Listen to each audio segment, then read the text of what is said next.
hits hardly make for a career in Major League Baseball. You gotta start somewhere. Gotta start somewhere. Morning to you. Good Thursday morning.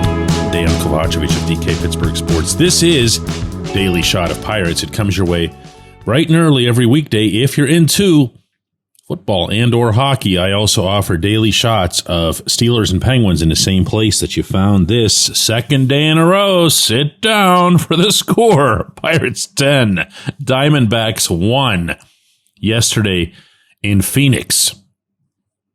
And along the way, this team that scored 19 unanswered runs. Think about that for a second.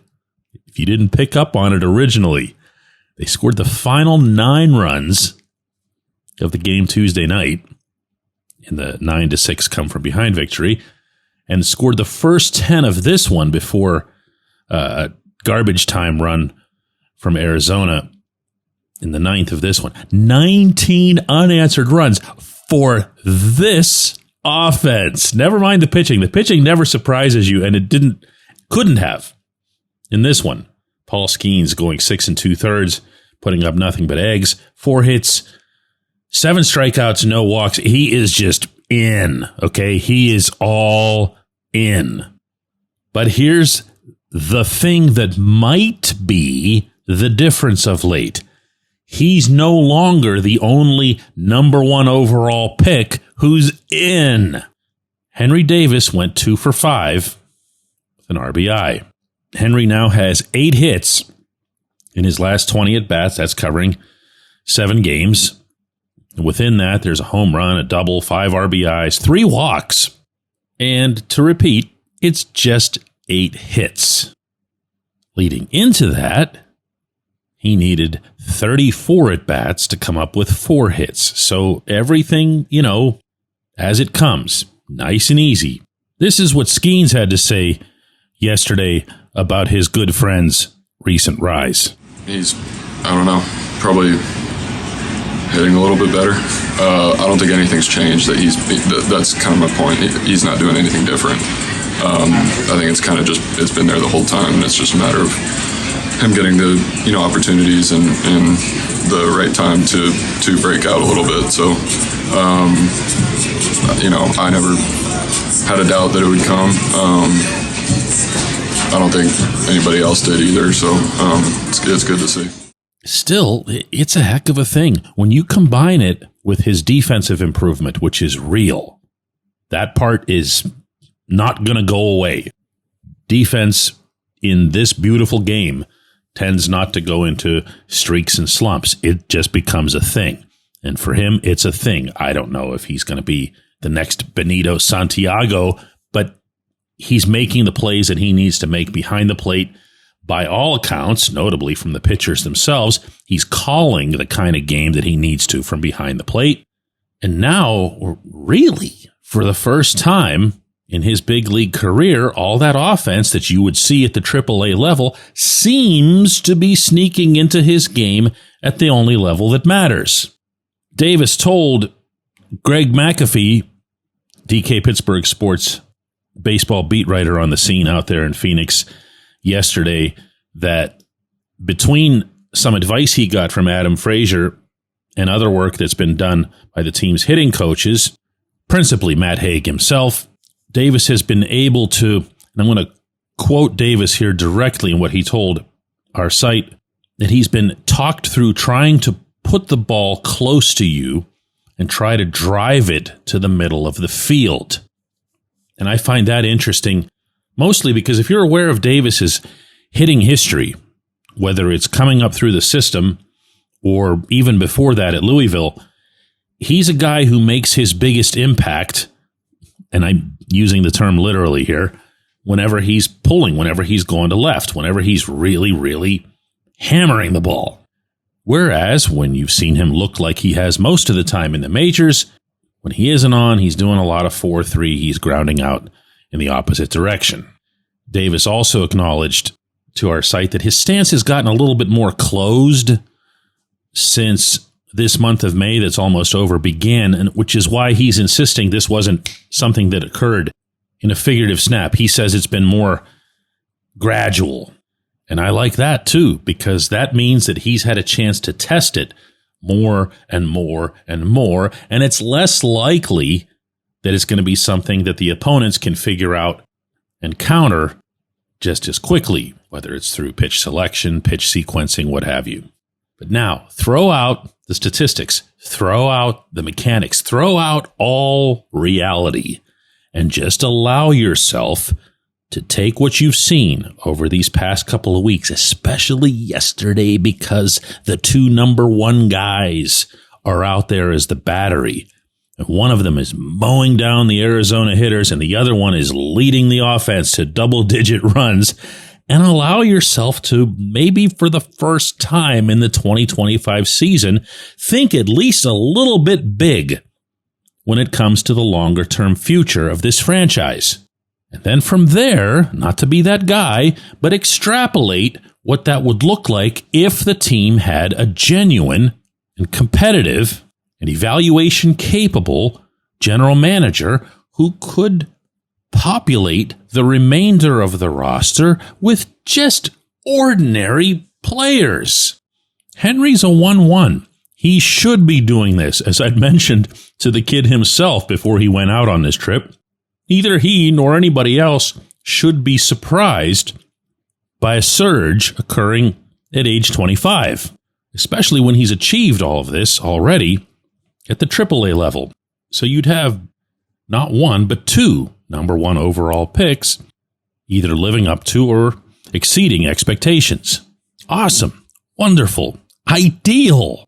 You also have the overall makings of a starting rotation, even before Bubba Chandler's promoted. Great, because that's the hardest and the most expensive portion of any baseball team to build up. And I'm going to keep insisting, and doubly so when you see a positive scenario like this unfold, that there won't be a rebuild, and I've been told that unequivocally. There's no need for a rebuild. You just need an executive capable of doing what's supposed to be the easiest part of a GM's job. When we come back, J1Q. If you're looking for a great dining experience, look no further than North Shore Tavern. Located directly across Federal Street from PNC Park, next door to Mike's Beer Bar, North Shore Tavern is Pittsburgh's home for steak on a stone. Enjoy your steak finished on a hot lava stone in front of you, where you ensure each piece is cooked to exactly your liking. Or try their rotating selection of entrees, hot sandwiches, salads, and burgers, all while enjoying the ambiance dedicated to the great players and history of the Pittsburgh Pirates all around you. Come see why everyone's talking about North Shore Tavern and steak on a stone. It's Gun Storage Check Week. Help prevent unwanted access to your firearms. No one wants their unsecured gun to be used in an accident, a suicide, or a crime. Use lockboxes, safes, and locks to secure your firearms. Learn more at gunstoragechek.org. That's gunstoragechek.org. Brought to you by NSSF, the Firearm Industry Trade Association.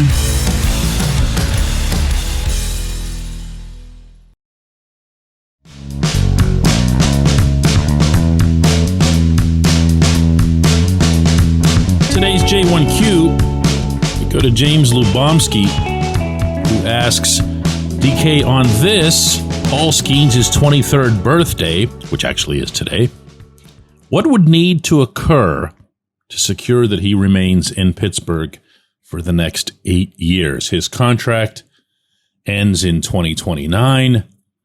Never going to happen, is not acceptable as I see it for this thought experiment. So what would the Pirates need to offer that would convince Skenes to stay for an additional 4 years, or how about 2? James, I'm going to clarify a whole lot of stuff that you've got in here before I get to answering it. First thing is, Skenes' actual contract ends after this year. I'm not saying that to scare anybody. I'm saying that because that's the way it works. The Pirates retain the player's rights, whether it's through being what's known as a 0 to 3 player, which covers 3 years, or an additional 3 years through arbitration. So Skenes, as with any player, can have his rights held for as long as 6 years. I've occasionally played the joke on people who complain about any player not being signed for the long term, or I'll say something like, how would you feel if they signed him today to a 4-year extension? And they'll go, oh, that'd be awesome. That'd be great. Okay, well, they already have him for that long. To which they'll come back, well, then another 4 years. But that's just the nature of baseball fans in Pittsburgh, victimized beyond words, and justifiably so. But what teams can do, and what the Pirates, by the way, to their credit, have done, for all the abuse that Bob Nutting gets around here, the one thing that he never gets credit for is that they have signed the few players they've had to longer-term contracts. There's mythology that as soon as somebody gets good, they leave. The last player to do that of any consequence was Garrett Cole, and Cole was represented by Scott Boras, who was never going to let him stay in Pittsburgh. And how does the player and or agent control that? Simple. They say you serve out your 6 years and you tell that employer, I am so very out of here. See ya. They become a free agent and they're gone because they can now sell to the highest bidder. But look at everybody else. Everybody wanted Brian Reynolds signed. Done. He's signed. There was, believe it or not, an actual groundswell for Brian Hayes to be signed long term. He was signed. Same thing applied to Mitch Keller. He was signed. Before that, Starling Marte, Gregory Polanco, the relief pitcher who shall not ever be named on this program, all signed. Andrew McCutchen, his contract at the time that he was traded to San Francisco, that was one of those longer-term extensions. All of these things happened, except for Cole. And Pittsburgh baseball fans, being victimized the way they are, will only focus on Cole and assume that everybody's gone. Well, in Skenes' case, he just might be, because he's a unicorn. He's not somebody to whom you can even casually attach a price tag. You can't, for example, look at, Chris Sale or Tarek Skubal in Detroit and other guys who are now pitching at that tier and say, well, this is what he should be getting. You have no idea. You have no idea. He's a freak show. Saying that in the nice way. He's capable of filling stadiums, even the local one. He's that rare baseball player who generates revenue. Agents tend to be aware of that sort of thing, and they will put Shohei Ohtani type tags on players like that. Doesn't mean they'll get it. Does mean they'll ask for it. So the one chip, if you want to call it, that the Pirates would have in this scenario is that if you approach Skenes now, you can pay him many times over what the system allows him to get paid now, which is around a couple million. And you can do that thing where you guarantee money. Not to make anybody think negative thoughts here, but stuff does happen. And what seems like a 100% sure bet today can turn into, walking around in a sling the next day. And only the Pirates, because only they hold his rights, can make that presentation to Skenes. So I'm trying to be real here with you as much as I can. They already hold his rights for the next handful of years. He doesn't have to go anywhere. If you do trade him, because you get a sense that he's not going to stay, you're going to get back an absolute mint. You're going to get back a killing. What you're not going to get back is Skenes. So while he's here with you, if you have a competent executive in charge of baseball operations, you try to win while he's here, while he is that guy that goes out and dominates the way Skenes did the Diamondbacks yesterday. Really, best answer I can give, James. I appreciate the question. I appreciate everybody listening to Daily Shot of Pirates. We'll be back with another one of these tomorrow.